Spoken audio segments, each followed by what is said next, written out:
freestyle went completely viral after he aimed bars at Drake, Nicki Minaj, Kanye, Tory Lanez, and several others. While everyone is focused on decoding these bars, they are failing to realize what this freestyle just seemed to confirm. The pressure has officially gotten to Jay-Z. Exactly. He can no longer pretend he doesn't hear what is being said about him. He is being forced to address it. Today, you will see how this freestyle and his recent GQ interview reveal just how desperate Jay-Z is to shift the current narrative. It is no surprise that Jay-Z's reputation has been in a shaky place as of late. For years, there was a lot of industry rumors floating around that made Jay look questionable. But things got to a whole different level when headlines started surfacing that seemed to give merit to the rumors. Things escalated even further when his name was being brought up alongside those documents at the beginning of the year. Yeah. People started looking at those past relationships with figures who walked in those questionable circles and started thinking that Jay was just like them. His entire reputation had shifted, and people were looking at him completely different. That was the moment Jay knew things weren't looking good. His reputation was taking a serious hit, and he knew that if it wasn't repaired immediately, it would be forever tainted. This is when Jay-Z started his calculated PR campaign. First, it was the GQ interview where Jay-Z showed up and addressed the things being said about him. But this was a softball puff piece interview designed to make him look good. We will talk more about this later.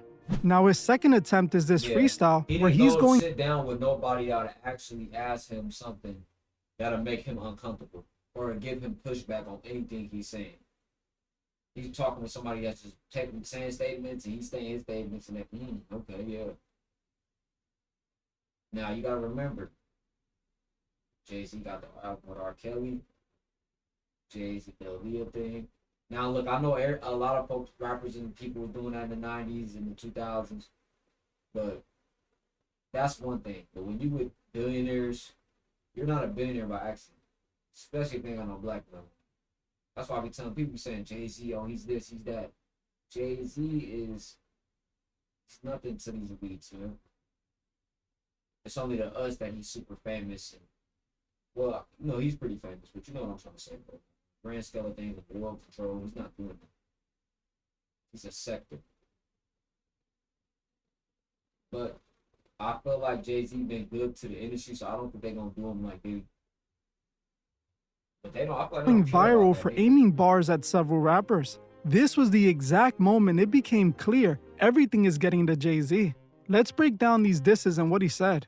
The first bar Jay said was, "Hattie's turning 100. If she had transitioned before I cleared my name, I would have hunted them, every one of them, playing these silly games. That 1-800 ambulance chaser would have wished one came, but 911 is a joke. Public enemy number one, I've been ranked." This bar is obviously about the legal filings that Tony Busby put forward. He directly aimed this bar at Tony Busby by calling him an ambulance chaser. Now he implies that he cleared his name, which technically he did. The only thing he doesn't say is how he got his name cleared. While the individual involved did eventually clear Jay's name, she also came out shortly after and stated she allegedly felt pressure to do so after third parties repeatedly visited her home. She essentially claimed she was backed into a corner regarding her statements. But luckily for Jay-Z, the mainstream media only ran the story that the individual claimed he was innocent. This bar lets you know that these issues still affect Jay. He is still directing his energy to try to convince people he had nothing to do with it. He comes at Busby, who is just a lawyer who took on a claim, because he wants to create a villain to shift the blame to. He wants people to direct their anger at Busby, the ambulance chaser, to mask the fact that he is being inserted and things like that. The next bar Jay-Z rapped was, "The rock not crumbling. The leprechauns have magically run out of pranks. Your son is in a federal jail line mumbling something about having too much in his drink. You know how dumb that is?" This bar was clearly aimed at Tory Lanez. This all goes back to the situation between Tory and Meg. Many believe that Roc Nation backed Megan and helped prove her claims against Tory. He spoke directly to Tory's father with the line about your son being on a federal jail line mumbling. This was in response to Tory's father accusing Jay-Z and Roc Nation of having something to do with Tory being found guilty. Specifically, the interview he did outside the courthouse where he named them as the masterminds behind Tory's downfall. Tory himself has come out. Jay-Z petty, boy.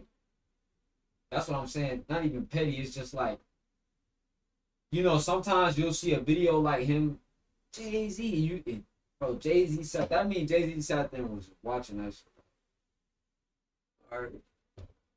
Yeah. Out and made a whole album from prison where he calls out Jay-Z several times. He repeatedly implies that they allegedly are the reason that he is where he is today. It's interesting seeing Jay respond to this after ignoring it for so long. It shows that he knows people believe I ain't he gonna might keep pausing it, but one thing I will say, the older I am, I'm not gonna say Tory Lanez. I still to this day don't believe he's shot, but I do think Tory Lanez is somebody that be moving loose. He probably was moving way too loose. But that's the thing. It only take one night of moving loose. You could be on point 100 days, 100 nights, 100 days, 100 nights. So I gotta get my money right. And in that one day you slipping, you're good. might have had something to do with it. It's why he's saying Tory is in prison because he snitched on himself. Jay knows he can no longer ignore it and just keep it pushing.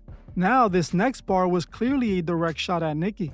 Jay rapped, "The lady back on the stuff. She sounds like she's in love with them. Her Ken can't even pick up their kids. Enough of them. A rapper can't be my op. I got MAGA Republicans." Those shots came from the very top of the government. Good luck with them. I'm governed by God. You try to break the covenant. Now, this ties back to Nicki's recent comments on Roc Nation. For the last few years, Nicki has been very vocal about Roc Nation. She has made several allegations that paint Jay-Z as a powerful corporate bully who tries to control the industry. Nicki claims that because she refused to work with his company, they have been allegedly working against her.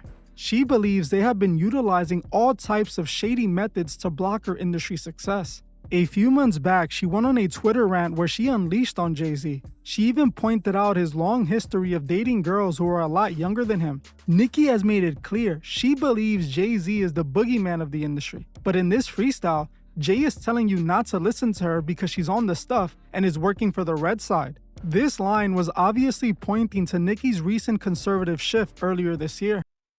Really, Jay-Z? She's working for the red side, bro. That only works for the bots. Because the real people know they on the same side. How come he ain't never just came out and said, "Hey man, Leah was 18, 19 when I met her. I know I was 29 years old, but she was at least of age." I'm telling you, they always do that shit back in the day. There's songs like, even a lot of the old school songs. I ain't gonna say all of them. You feel me? It's not all of them.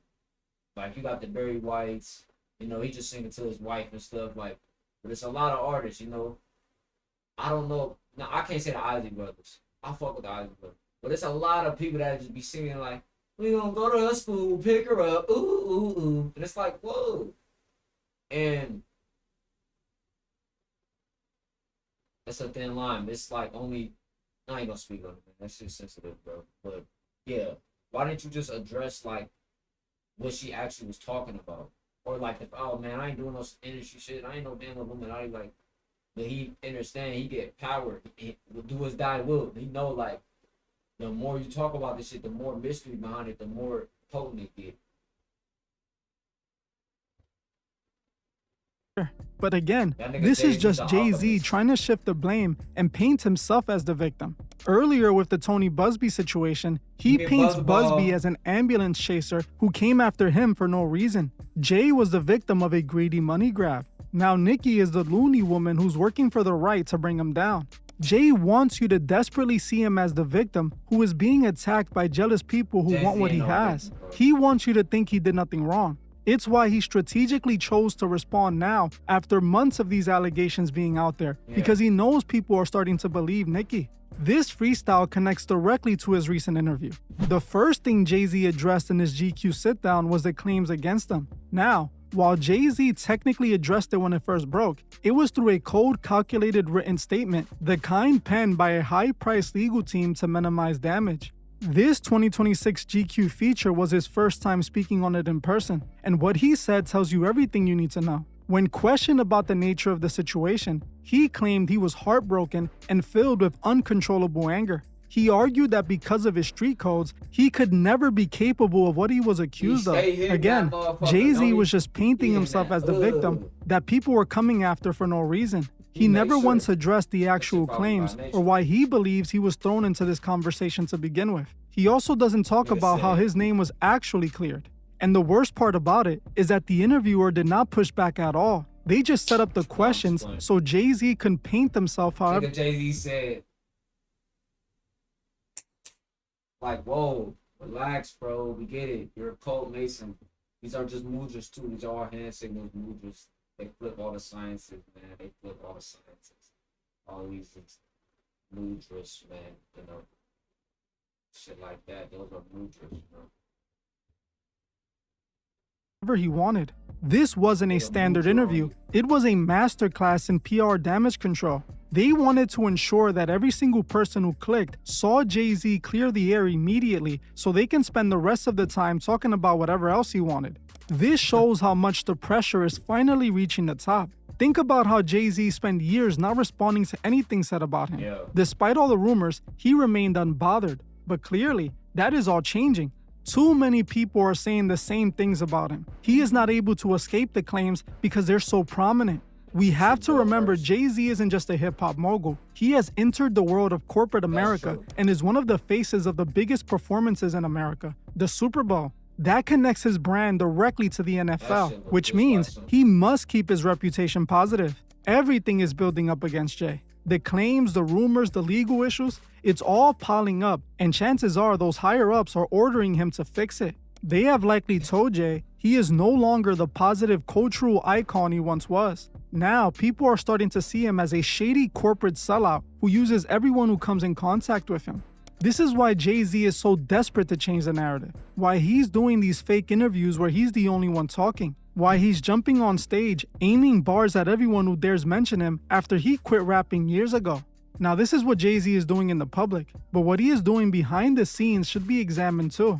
Recently, those who have had negative things to say about Jay and Roc Nation have been getting the call. Some are even waking up to legal paperwork at their front door. We already saw what happened between the blogger Milagro and Megan Thee Stallion. Meg took her to court because she didn't like the way she covered the Tory situation. She spent hundreds of thousands of dollars just to be awarded a couple thousand. But she obviously didn't take legal action to win money. She did it to send out a message. If you speak on Roc Nation and its artists, you will pay the price. This tells us that Jay is trying to silence the critics. He wants people to know that he is too powerful for you to come at. While in public, he pretends to be a victim who doesn't know why these people are coming at him. Behind the scenes, he's doing exactly what Nicki Minaj accused him of, allegedly using his power to silence anyone who's not talking about him positively. When you put all these pieces together, the picture becomes very clear. The Roots Picnic freestyle, the GQ interview are two sides of the exact same PR strategy. Jay-Z is feeling the pressure of his crumbling public image. He is using every tool at his disposal to rewrite the narrative and protect his corporate interests. On a public stage, he wants you to see a man governed by God who is just defending himself against ambulance chasers and jealous peers. But behind the scenes, the Roc Nation machine is allegedly using its massive influence and legal resources to crush anyone who questions that narrative. The untouched I didn't do these things, man. I'm fighting for my life.